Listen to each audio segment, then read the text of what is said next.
پاکستان کا سب سے بڑا فوجی اعزاز نشان حیدر ہے، جو دشمن سے چھینے گئے اسلحے کی دھات سے تیار کیا جاتا ہے۔ اس میں 88% کاپر، 10% سونا اور 2% زنک کا استعمال کیا جاتا ہے۔ نشان حیدر شیر خدا حضرت علی رضی اللہ تعالی عنہ کے نام سے منسوب ہے، جو وطن پاکستان کے دفاع میں جرأت اور بہادری کا مظاہرہ کرنے والے فوجی جوانوں کو اعزاز کے طور پر پروقار انداز میں پیش کیا جاتا ہے۔ پاکستان کی تاریخ میں ایسے بے مثال فوجی جوان گزرے جنہوں نے وطن کی خاطر اپنا سب کچھ لٹا دیا اور پاکستان کی عزت اور وقار کا دفاع کیا، جس کے باعث انہیں بہترین اعزاز نشان حیدر کے تمغے سے نوازا گیا۔ اب تک بری فوج کے حصے میں 9 اور پاک فضائیہ کے حصے میں 1 نشان حیدر آیا ہے، جبکہ آزاد کشمیر کے نائک سیف علی جنجوعہ کو ہلال کشمیر عطا کیا گیا ہے۔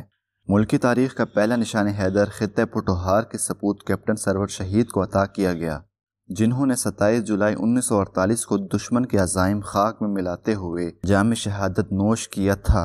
7 اگست 1958 کو مشرقی پاکستان میں دشمن کو چنے چبوانے والے بہادر سپوت میجر طفیل دوسرے نشان حیدر کے حقدار قرار دیے گئے، جبکہ 1965 کی پاک بھارت جنگ میں میجر راجہ عزیز بٹی نے دشمن کے خلاف داد شجاعت دیتے ہوئے جام شہادت پائی، جس کے اعتراف میں انہیں نشان حیدر عطا کیا گیا۔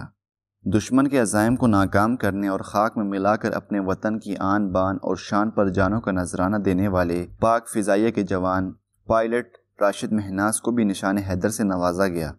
بری فوج کے میجر شبیر شریف، میجر محمد اکرم شہید، سوار محمد حسین شہید اور لانس نائک محمد محفوظ نے بہادری کی عظیم داستانیں رقم کیں اور نشان حیدر سے سرفراز ہوئے۔